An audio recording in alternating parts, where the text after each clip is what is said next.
What's going on, guys? It's Greg here, aka NYPrepper. It is Thursday, May 23rd, 2024, and I have some breaking news to share with you guys. Right now, it is 1400 Eastern Time here in the United States, and we have some major breaking news coming in from Estonia and also from Taiwan. And in addition to that, we have U.S. nuclear forces on high alert this afternoon. So, what you're looking at here is a live flight tracker showing the flight paths of 3 nuclear war command and control planes in the air over the United States, and also a B 52 nuclear bomber over Louisiana. And we also have a sub hunter off the coast of North Carolina and Virginia out in the deep water off the continental shelf. So we could potentially have a Russian sub off the East Coast. Check this out, guys. So here we have Score 78 doing loops pretty far offshore from Virginia Beach in deep water. This is the type of area that subs like to hang out in, and it is flying quite low, only 9,800 feet in altitude. So very, very concerning. Let me just show you guys these nuclear war command and control planes. Here's the B 52 looping over the Sabine and Angelina National Forests in Louisiana. Check that out, guys. That is absolutely insane. And here we have 1 nuclear war command and control plane over Oklahoma. Here we have 2 over Nebraska. And this sub hunter off the coast of Virginia is extremely concerning. So we have some major breaking news coming in from Estonia. Apparently, Russia has removed some buoys that demarcate a border on the Narva River in Estonia. So the Narva River separates Estonia from Russia, and they have these buoys that mark like the halfway point of the river, which is basically the border. And Russia removed those buoys. So this could potentially be a sign that Russia is about to invade Estonia. Estonia's police and border guard said on May 23rd that Russian border guards removed the boundary markers from the Narva River that separate Russian and Estonian territory. Eric Pergel, head of the Estonian police border guard, said the Estonian and Russian authorities install the buoys that separate the territories on a yearly basis in order to ease navigation on the river and prevent fishermen and others from accidentally straying across the border. The respective authorities agreed on the buoys' locations in 2022, but Russia then backtracked and disputed the placement of more than half of the 250 markers. Russian border guards then unilaterally began removing them on May 23rd without providing an explanation for their actions. The Estonian border guard will contact the Russian border guard and request clarifications on the removal of the buoys and return of the buoys, Pergel said. The Estonian border guard expects evidence from Russia that the position of the shipping route agreed so far has changed, and if they are not presented, we will continue to install buoys. Prime Minister Kaja Kallas characterized it as a border incident and said it was being investigated. We will approach this case in a sober, balanced way, engaging with allies where necessary. We see a broader pattern of Russian actions trying to sow anxiety, Kallas said. Estonia began nightly closures of the crossing between Narva and the Russian border city of Ivangorod earlier in May. Okay, so this is where this is all going down. Here we have Europe, here we have Russia, here we have Scandinavia, and if we zoom in, we have the city of Narva in Estonia, which has a lot of Russian-speaking people, and you can see this big lake here, and then there's this river, and the river forms the border, and right here is the area that they're talking about, okay?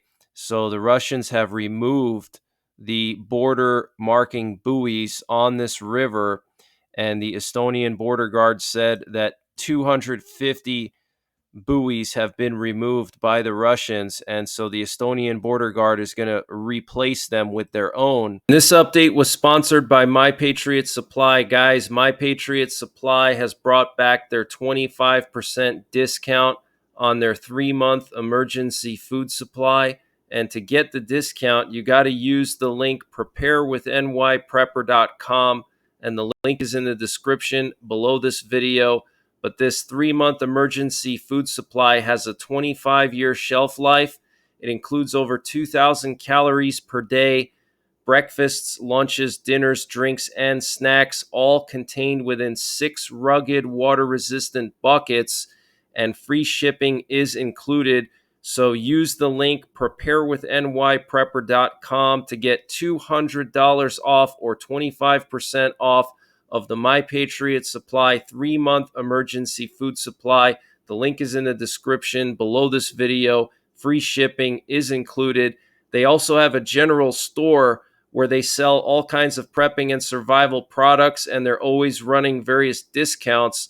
And to get to their general store, you just got to click on the My Patriot Supply logo when you get to preparewithnyprepper.com at the top of the page, and you'll see their general store where they sell all kinds of prepping and survival products, and they're always running discounts here. So use the link preparewithnyprepper.com to get 25% off of the My Patriot Supply 3-month emergency food supply, and the link is in the description below this video. If Russia does not provide a reason why. Okay, so this is the actual river right here. This is actually a very historical area. I think on the left is Russia here, and on the right is Estonia. Okay, so on the right is the Ivangorod Fortress, I believe, in Russia, and this is the river here. It's not a huge river, okay, but it is a sign that something is brewing over there in Estonia. Potentially Russia is going to invade soon. We also have some breaking news coming in from China. Anonymous sources interviewed by Xinhua News and sources within the Chinese Ministry of Defense say that China will invade Taiwan in early June. And China is currently conducting drills all around Taiwan. The spokesman for the Eastern Theater Command in China said the drills serve as a strong punishment for the separatist acts of Taiwan independence forces and a stern warning against the interference and provocation by external forces. Okay, so huge news, guys. Anonymous sources interviewed by Xinhua News and sources within the Chinese Ministry of Defense say that China will invade Taiwan in early June, and they're doing these massive exercises now around Taiwan. And I want to remind you guys that Putin visited China a few days ago, and after his visit, the Russian Foreign Ministry said that Putin's visit to China will change the world. Okay, we are already getting indications now that China is going to start supplying weapons and ammo to Russia for their war against Ukraine. And if China does that, that's going to make it impossible for Ukraine to win, because China has a massive industrial capacity due to the billions and billions of people in China. And China can easily start spinning up hundreds of factories to make weapons and ammo for Russia. Okay. So, and I'm sure they talked about Taiwan when Putin was there, and I'm sure they talked about the Baltics. So this could all kick off at the same time. Okay. Russia and Belarus could invade the Baltics and attack Poland. China attacks Taiwan. And then Russia moves further into Ukraine, trying to take Kharkiv City and the entire eastern part of Ukraine, all the way to the Dnieper River. This could all happen simultaneously, and maybe that's why they met. Okay, we're going to find out very soon. Okay, in the coming days, we're going to find out what's going to happen. Putin is also going to Belarus to visit the leader of Belarus. So very interesting that he would visit Belarus right after he visits China. That's not a coincidence, guys. And Russia is also doing tactical nuclear weapons drills right now. And I showed you guys the videos of that in my updates yesterday. These are not drills, okay? These are deployments, okay? What they're doing is literally loading nuclear armed missiles onto their missile launchers, their short range missile launchers, the Iskander missiles, which are basically like a modernized Scud. Okay. And they have hundreds of these Iskanders, and they're getting them ready in Belarus and in southern Russia to potentially nuke Ukraine, nuke Poland, nuke the Baltics if things escalate. And I've said for years now, since this war started, I've said that if Ukraine becomes too successful and they start winning too much, Russia will launch nukes at Ukraine. And I still believe that. Okay. So we have to get prepared, guys. Things are really spiraling out of control. France yesterday did a nuclear exercise. They tested a new air-launched hypersonic missile, and that new air-launched hypersonic missile can carry a 300 kiloton nuclear warhead. So things are spiraling out of control, and the Chinese army said that it sent dozens of fighter jets and carried out mock strikes during maneuvers that began this morning around Taiwan. And the Taiwan Air Force announced that 10 F 16 fighter jets will be activated if Chinese aircraft enter the adjacent region. F 16 Block 20 warplanes were seen loaded with air to air equipment at the Hualien Air Base in eastern Taiwan. And the United Nations is calling on all parties to avoid escalation regarding maneuvers around Taiwan. And before I get further into the situation with Taiwan, I want to just show you some interesting flight paths from late last night. So here we have a U.S. Navy P-8 Poseidon that flew down to Baja California, to the area where that massive NOTAM was set up just a few days ago by the FAA about the Russian missile tests that were going to be happening in this area, where they were going to splash rockets down into the water. Well, this P-8 Poseidon sub-hunter went down to the same area where that NOTAM was put up and then shortly canceled 2 days later, because the U.S. military realized that people found out about this and it caused a panic, so they suddenly canceled the NOTAM. And then there was also a KC-135 that went down to that area as well. This is an aerial refueler. Okay, so an aerial refueler and a sub-hunter both going to the same area where that NOTAM was put up for Russian missile tests. Okay, very, very concerning. Here we have an image that was put out by the Chinese government news agency, the Global Times, showing the areas where China is doing their exercises around Taiwan. You can see that they're basically practicing a blockade of the entire island, surrounding it on all sides. And we had the Chinese Foreign Ministry spokesman Wang Wenbin make this disturbing comment about Taiwan, saying Taiwan independence forces will be left with their heads broken and blood flowing after colliding against the great undertaking of China achieving complete unification.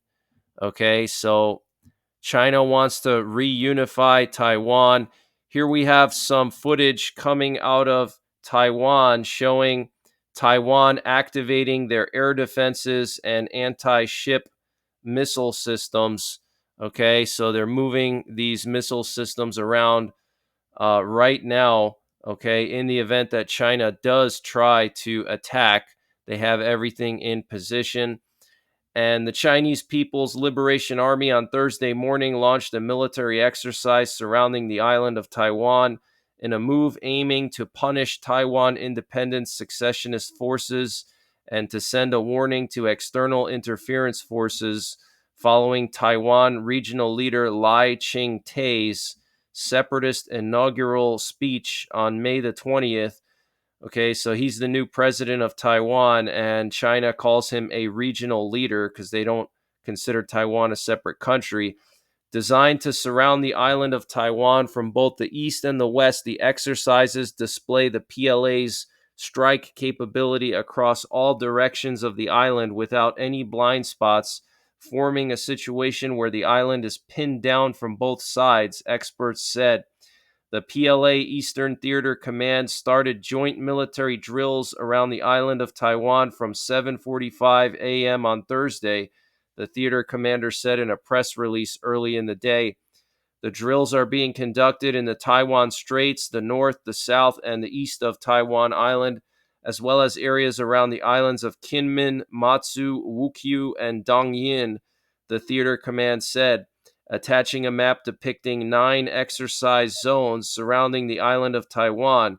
Senior Captain Li Zi, a spokesperson of the PLA Eastern Theater Command, said that military services, including the Army, Navy, Air Force, and Rocket Force of the Theater Command, are being organized to conduct the joint drills, codenamed Joint Sword 2024A, from Thursday to Friday. The drills focus on joint sea-air combat readiness patrols, joint seizure of comprehensive battlefield control, and joint precision strikes on key targets, Lee said, adding that the exercises involve the patrol of vessels and planes closing in on areas around the island of Taiwan and integrated operations inside and outside the island chain to test the real joint combat capabilities of the command's forces.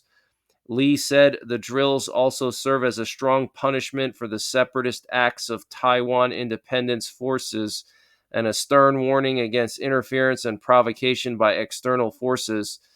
The exercises by the PLA came after Lei made an inaugural speech on Monday in which he stubbornly adhered to Taiwan independence, loudly propagated the fallacy of secession, incited confrontation and antagonism across the Taiwan Straits, and expressed his intention to rely on external forces to seek independence and seek independence by force. Since then, U.S. House Speaker Nancy Pelosi's provocative visit to the island of Taiwan in August 2022, the PLA has organized several rounds of large-scale exercises as countermeasures to provocations by Taiwan independence secessionists and their collusions with external forces, in addition to holding regular patrols and training exercises in the region. So this is huge news, guys, okay? Absolutely huge. And we have Michael McCall, a Republican from Texas, criticizing the Biden administration's policy on not allowing Ukraine to use American weapons like the ATACMS to strike inside of Russian territory. And so what Russia's doing now is they're launching these glide bombs from inside of Russian territory, and the glide bombs are just like a normal gravity bomb, but they have some steering kit that lets it glide through the air, kind of like a paraglider, basically. Okay, and they can glide up to 12 miles away from the release point. And so Russia literally can fly right up to the Ukrainian border, release these glide bombs, which are cheap, have a high explosive yield, and are easy to mass produce, and then just release their glide bombs a few miles from Kharkiv, and the bomb can literally glide right into Kharkiv.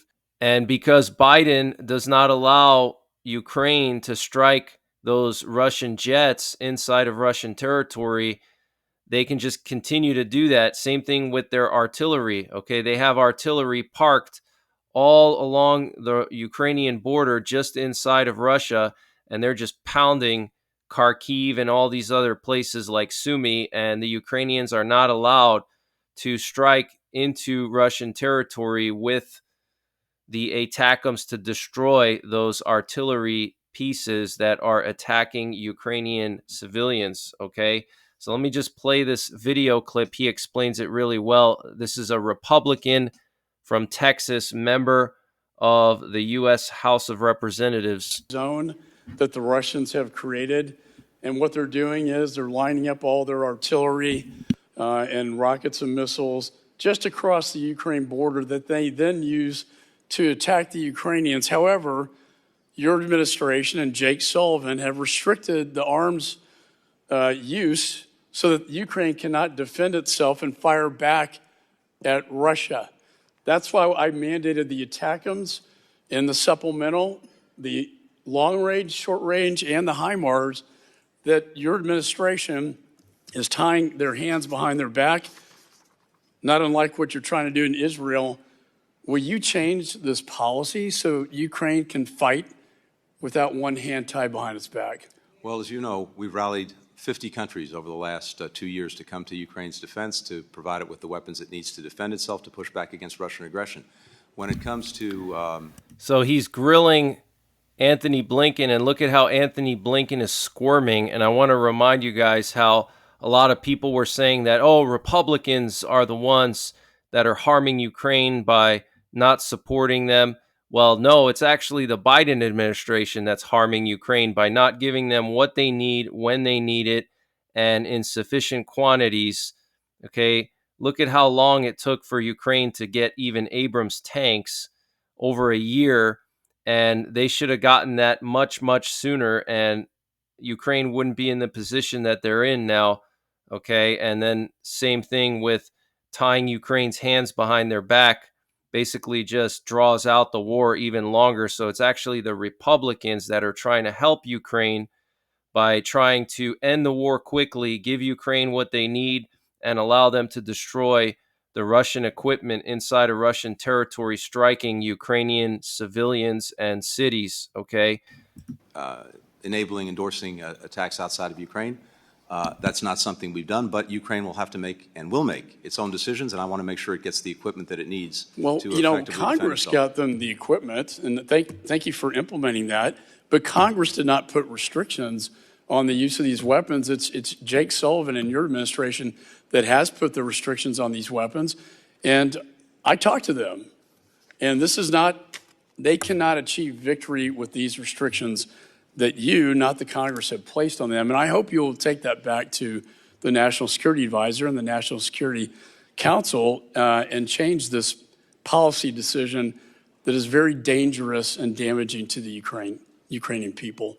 My time has expired. So pretty interesting. And Russian forces over Crimea are testing new long-range air-to-air missiles ahead of the appearance of the F-16s in the skies of Ukraine. So Russia is preparing for these F-16s because the Biden administration stupidly announced to the world, we're giving F-16s, we're giving F-16s. We announce everything that we give to Ukraine, and Russia just prepares for it. And then when it arrives, it's useless, just like the Abrams, just like the only thing that really has been effective is the Patriot system and the ATACMS, but tanks and now the F-16s are going to run into trouble. And Norway will deny entry to Russian tourists, according to a Norwegian government website. On May 29th, new border crossing rules for Russian citizens will come into force. They will be denied entry if the purpose of their visit is tourism. At the same time, the ban does not affect Russians traveling to Norway to study, work, or visit close relatives. So Russian tourists will be banned from Norway. And the Polish Prime Minister confirmed that Europe is working on building an Iron Dome-like system called Sky Shield to protect the airspace of the European Union. And Klaus Schwab, the 86-year-old founder of the World Economic Forum, is set to resign as its executive chair after more than half a century at the helm of the world's preeminent business conference. Schwab has presided over the annual gathering in the Swiss ski resort of Davos since founding it in 1971. He will step back in January and assume a new role as chair of the WEF's Board of Trustees.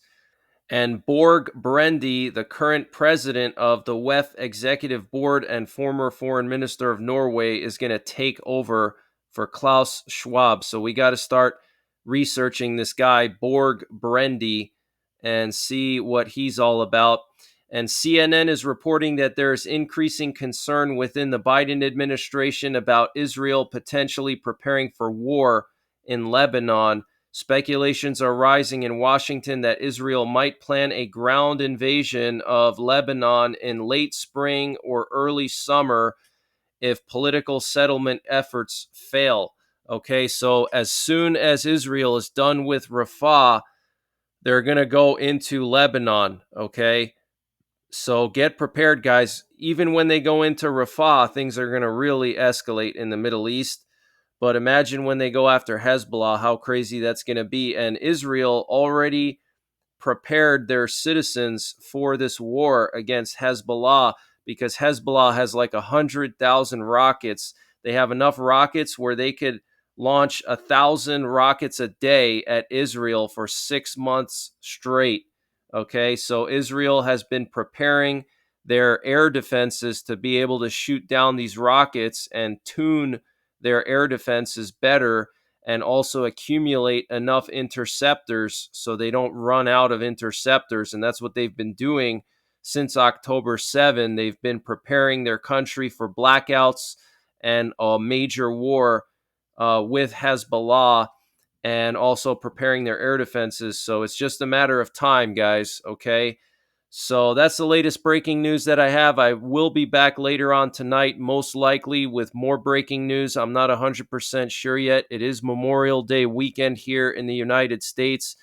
So I may have some difficulty putting out 2 updates a day. I will try to put out at least 1 update per day and potentially 2 if I have time. So just wanted to let you guys know that.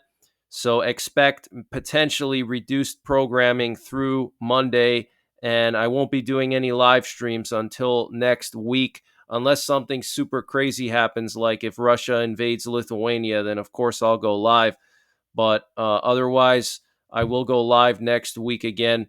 But thank you guys for all your support. I appreciate it. Thanks for all the kind comments. And until later on, take care. God bless. And don't forget the 3 Ps: prepare, practice, and persevere.